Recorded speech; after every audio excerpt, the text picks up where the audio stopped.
Welcome back, viewers. Thank you so much for tuning in. My name is Patrick Tawia Matope, and on this channel, I do post content around social work or related to social work, as well as the social care field. Mainly because this is my bread and butter. This is what I've been doing for the past 18 years, basically. Um, in today's topic, I'm going to be talking to you. It's mainly focused on those who are working in supported living accommodation, those who are working in supported living accommodation. But I think this might be applicable even to social workers when it comes to direct work sessions or key work sessions that one can do with young people living in supported accommodation. So I'm going to give 10 tips of key work sessions that a supported living worker would be able to actually progress with young people under their watch or under their care, really.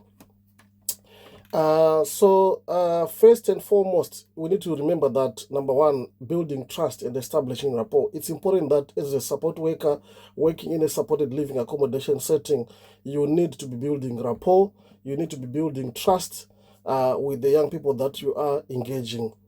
And the most important thing is to note that fostering trust is essential for effective support work to be progressed. So the sessions that you can do when it comes to building trust and establishing rapport might focus on building, trust, basically, active listening, as well as creating a safe environment for them, making sure that, you give them a personal space for them to talk about what's going on with their lives. And by so doing, by just, acknowledging their presence, by acknowledging, their need for attention, you actually showing them that you are there to build the trust and establish rapport with them. You will find that they will open up with you, quite often, really. Point number two, you could also think about the key work around problem solving and resilience. Remember, it's your role to make sure that they are supported to live independently at the end of the day, if that's going to be the care plan for that particular young person. Because remember, it's not all of them who are in supported living accommodation who might have the ability to live on their own, because some of them are actually in supported accommodation for a reason, because they can't manage their own activities of daily living. But if at some point the plan would be for them to gradually graduate from that supported living accommodation, then you need to be focusing on empowering them with problem solving skills as well as resilience, in terms of their daily living, really. The things that you can focus on in terms of this would be emotional regulation. How can they manage their emotions? How can they regulate their emotions? And also coping strategies with things like stress and stuff like that. So you can also think about creative key work sessions that can focus on that alone. And then point number three is around creative expression. This is really extensive. If you want to think about creative expression, you need to be encouraging creative outlets for these young people, such as art, music, writing, playing chess, playing darts, playing cricket, or it doesn't necessarily need to be activities which are capital intensive, where you need to be spending much money. No, you just need to think about things that they can enjoy, or you need to be capturing what it is that they love doing in their spare time and also enjoy doing those things with them. And by doing those, you can actually come up with a situation where you're actually able to communicate with them and actually have conversations with them and progress key work sessions in that kind of a setting. So you can actually think about it could be expressive art where they can draw, or it could be art, where they can be sculpturing, for example, or it could be music, or it could be writing a novel or poems or books, whatever it is that they can be doing. All these things could be done to ensure that their emotional well-being is promoted, and also their self-expression is actually elevated as well. So that's really, really important. Point number four is to think about personal identity and self-reflection. Personal identity and self-reflection. Sessions could focus on self-awareness. Think about the Joaris window model on self-awareness. You can actually do that exercise with them so that they can actually start to think about what it is that other people know or perceive about them, or what it is that they think people, or what it is that they think they know about themselves as well. So self-awareness, that could be one of the sessions that you can think about. You can also, focus on personal values, identity. Some of them might be, struggling with their own identity, whether it could be sexual identity or even religious identity. It could be, any form of identity that you can actually think of. It can actually help them to understand themselves better. So that's another, tip which I can give in terms of personal identity self-reflection. Point number 5 is around education, employment, and future planning.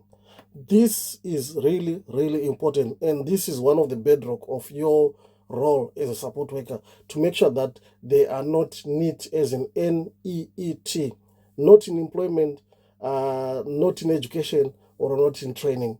So you need to be supporting them to assist them with their career goals, educational goals, career planning, job seeking, writing their CVs, coaching them for attending interviews and stuff like that.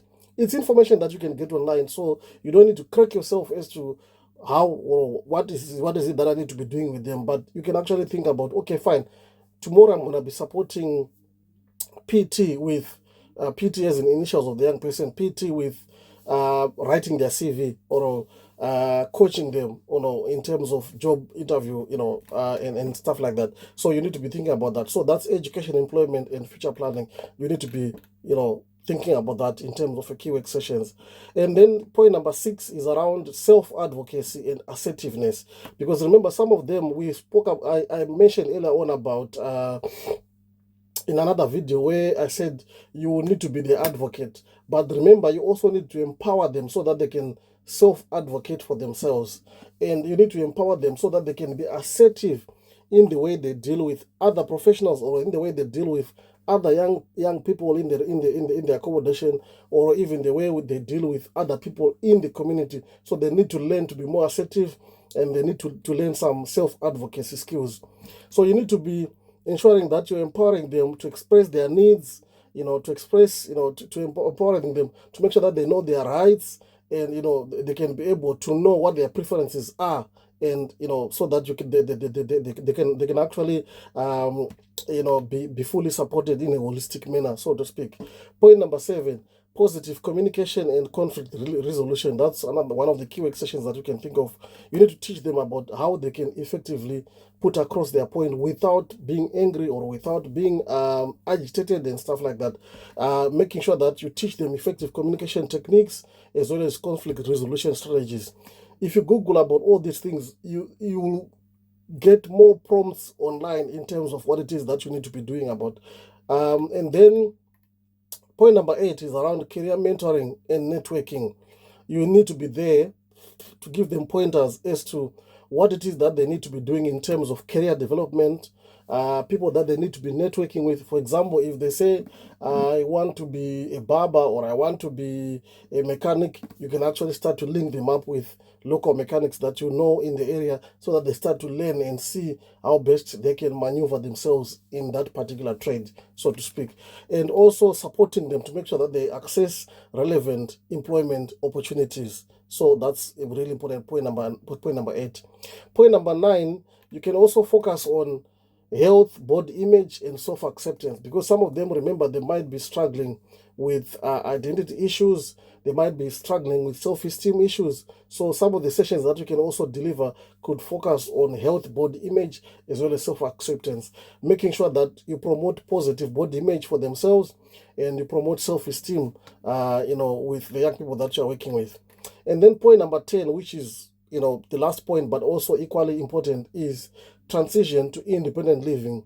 You could also focus on sessions where you can prepare them for independent living, including practical skills like budgeting, cooking, personal safety in the community. Remember, when you talk about budgeting, it's not only budgeting, but also about savings. How can they make savings?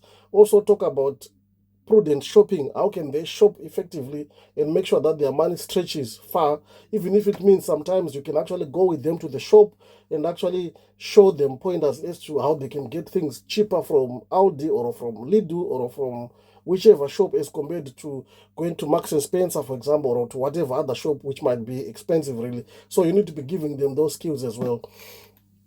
So with these few pointers, I hope somebody would have learned something, and I hope you can also grab a few points that you can also use in your daily work. With those few points, I just want to thank you so much for watching until the end. If you haven't subscribed, please do subscribe, hit that notification bell so that when I post, you'll be the first person to be notified. And I just want to appreciate you. Thank you so much.